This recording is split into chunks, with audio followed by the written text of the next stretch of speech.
సమస్య వచ్చింది, పరిష్కరించాల.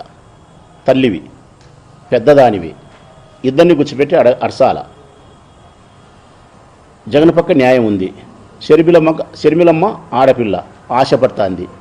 కొడుకు చెప్పి, బిడ్డకు చెప్పి, ఆస్తిలో భాగం అడగడానికి నీకు అధికారం లేదమ్మా, మీ తండ్రి ఇచ్చిన ఆస్తులు నీకు చెందినాయి, మీ అన్నకి ఇచ్చిన ఆస్తులు మీ అన్నకు చెందినాయి, ఎవరి ఆస్తులు ఎవరు సంసారం వాళ్ళకి సంపాదించుకుంటున్నారు, ఎవరి కొద్దీ వాళ్ళు ఉంటున్నారు.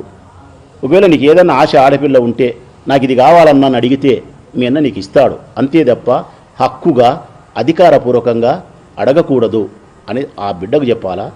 జగన్మోహన్ రెడ్డి గారికి చెప్పి ఏదన్నా ఇప్పియాలా? నువ్వు చెప్పాల్సిన అవసరమే లేదు. నేను ఇస్తా అంటున్నాడు, ఆయన ఎంఓయూ కూడా రాసినాడు.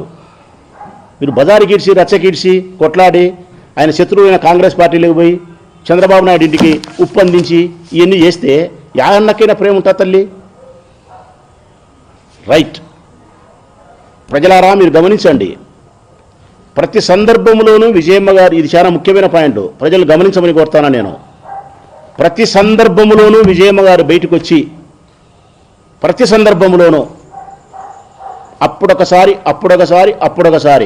షర్మిలమ్మకు ఆపద కలిగే ప్రతి సందర్భంలోనూ, షర్మిలమ్మకు తరపున ప్రకటన చేయాల్సిన ప్రతి సందర్భంలోనూ అప్పుడొకసారి బయటకు వచ్చి షర్మిలమ్మ తరపున ఒక సాక్ష్యం ఇస్తుంది. ఎందుకమ్మా? మీ సాక్ష్యం 100% ప్రజలు నమ్ముతారని మీ నమ్మకం.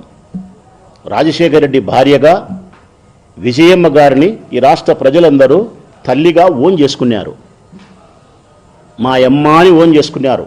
అందుకే మా అమ్మ చెబితే ఏ కొడుకైనా నమ్ముతాడు.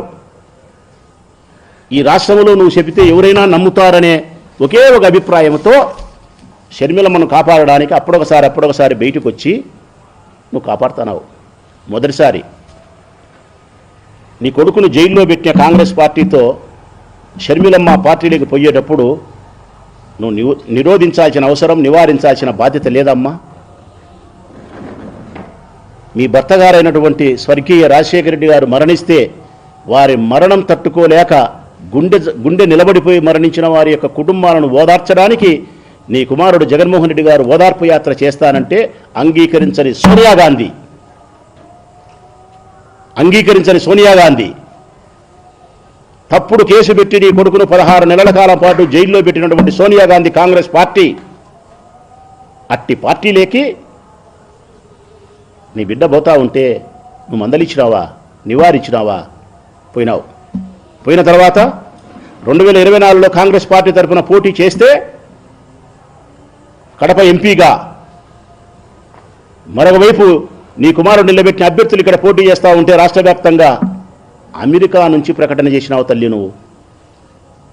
ప్రజలారా, అమెరికా నుంచి ప్రకటన చేసిన ఆ తల్లి విజయమ్మ గారు ఏమని? కాంగ్రెస్ పార్టీకి ఓటేయమని. కాంగ్రెస్ పార్టీకి ఓటేయమని అర్థమేమని? జగన్మోహన్ రెడ్డి గారి అభ్యర్థులను ఓడించమని, బిడ్డను గెలిపించమని, కొడుకును ఓడించమని. ఎంతటి అన్యాయము, ఎంతటి పక్షపాతం తల్లి! కొడుకు మీద ఇంత పక్షపాతమా? బిడ్డను ప్రేమించే క్రమంలో కొడుకు యొక్క గౌరవాన్ని సర్వనాశనం చేస్తావా తల్లి? అయినా జగన్ పాపం భరించినాడు. ఇది అయిపోయింది. రెండవది, సరస్వతి పవర్ ప్రాజెక్టుకు సంబంధించిన షేర్స్ను బదలాయింపు చేస్తే నా కొడుకు జైలుకు పోతాడని నీకు తెలిసి షర్మిలమ్మ కోసం ఆ షేర్స్ను బదలాయింపు చేసినావంటే షర్మిలమ్మకు ఆస్తి రావాలా? నీ కొడుకు జైలుకు పోయినా పర్వాలనేగా తల్లి. ఇంతటి కాఠిన్యమా? అప్పుడైనా షర్మిలమ్మకు నువ్వు చెప్పలేదా? ఈ షేర్లు బదలాయింపు చేస్తే పాప మీ అన్న జైలుకు పోతాడు, ఇది పద్ధతి కాదని చెప్పకూడదా? చెప్పలే. అంటే షర్మిలమ్మకు ఆస్తి రావాలా? జగన్ జైలు పోయినా పర్వాలే. ఇది అయిపోయింది.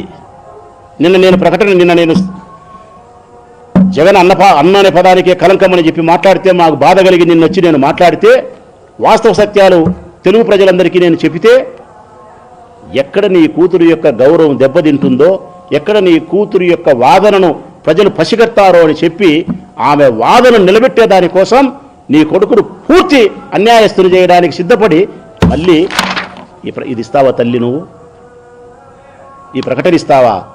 నీ మేనకోడలకు, నీ మేనల్లుడికి జగన్ అన్యాయం చేస్తానాడని చెప్పి. ఇంతకంటే అన్యాయం, ఇంతకంటే దుర్మార్గం ఏమన్నా ఉందమ్మా? అవసరమైన ప్రతి సందర్భంలోనూ షర్మిలమ్మను మేలు చేసేదానికి, జగన్మోహన్ రెడ్డి గారిని పూర్తిగా సమాజం దృష్టిలో హీనపరిచేదాని కోసం ఇట్లా చేస్తే ఎంత అన్యాయం తల్లి. అయినా ఒక్కరోజు కూడా పాపం మా నాయకుడు జగన్మోహన్ రెడ్డి మీ బిడ్డ నిన్ననలే, షర్మిలమ్మనలే, సునీతనలే, ఎవరిని ఒక మాట మాట్లాడలే. గమ్మునుండాడు, ఓర్పుగా ఉండాడు. ఆయన ఇంకొక మాట కూడా చెప్పినాడు, నేను ఏమైతే ప్రేమతో నా చెల్లెలికి ఇవ్వాలనుకున్నానో అది ఇప్పుడు ఇవ్వకూడదు అనుకుంటానా. కారణం ఇదిగో నా చెల్లెలు ఈ విధంగా చేస్తాంది కాబట్టి. కాంగ్రెస్ పార్టీలకు పోవడం కానీ, మన కుటుంబ విషయాలు రచ్చకీడ్చడం కానీ, మన శత్రువును రాజకీయ ప్రత్యర్థులైనటువంటి చంద్రబాబు నాయుడుతో చేతులు కలపడం కానీ, ఇక్కడ జరిగే విషయాలు అక్కడికి ఉప్పు అందించడం కానీ, ఇవన్నీ జరిగిన తర్వాత నీ బిహేవియర్ బాగలేదు కాబట్టి నా అభిప్రాయాన్ని మార్చుకున్నా. కాకపోతే తిరిగి భవిష్యత్ కాలంలో నువ్వు పశ్చాత్తాప పడితే నేను తప్పకుండా నీ పట్ల అన్ననే ప్రేమను, మమకారాన్ని, కరుణను చూపిస్తా అని చెప్పినాడు. ఇంతే తప్ప మరొకటి నేనేమి ఇయ్యను చేయను అని కూడా చెప్పలేదు ఆయన. మరి ఇట్ట సందర్భాలలో ప్రతిసారి మీరు జగన్మోహన్ రెడ్డికి వ్యతిరేకంగా ప్రకటనలు చేస్తే తప్పు కాదమ్మా. నాలాంటి వ్యక్తులు జగన్మోహన్ రెడ్డి గారు ప్రేమించే నాలాంటి వ్యక్తులందరూ కూడా ఇంత బయటకు వచ్చి మేము మాట్లాడుతున్నామంటే గన కారణం మా సహనం చచ్చిపోయింది. మా నాయకునికి సహనం ఉంది కానీ, మా జగన్కు సహనం ఉంది కానీ మాకు చచ్చిపోయింది తల్లి. ఇంకా మేము భరించలేకపోయే మేము మాట్లాడుతున్నాం. విశాఖపట్నం ఎయిర్పోర్ట్లో మాట్లాడింది షర్మిలమ్మ గారు. అన్ననే పదానికే కలంకము. అసలుకు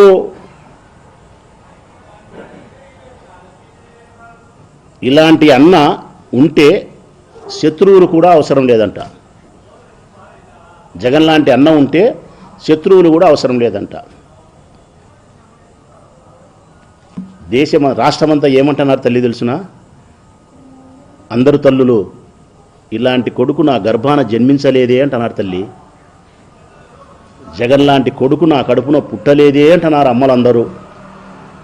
ఇది సత్యమమ్మా, ఇది సత్యం, ముమ్మాటికి సత్యం ఇది.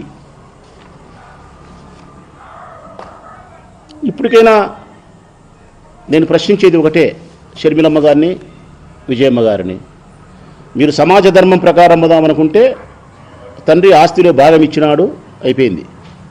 అన్న ప్రేమతో ఇస్తే తీసుకోవాలా, లేకుంటే వదిలేయాలా. అన్నకు వ్యతిరేకంగా శత్రువులతో చేతులు కలపడం అనేది తప్పు తల్లి. ఒక చిన్న ఎగ్జాంపుల్ చెప్తాను నీకు నేను. నా చిన్నమ్మ కూతురు ఉంది. మా చిన్నమ్మ కూతురు, మా అమ్మ చెల్లెలు కూతురు. మేము చాలా అన్యోన్యంగా ప్రేమగా ఉంటాం. ఒక తల్లికి పుట్టిన బిడ్డలాగే ఉంటాం మేము, మా చెల్లెళ్ళము. నాకు 3 చెల్లెళ్ళు, ఒక తమ్ముడు మా చిన్నమ్మకు. 15 సంవత్సరాల కిందట చిన్న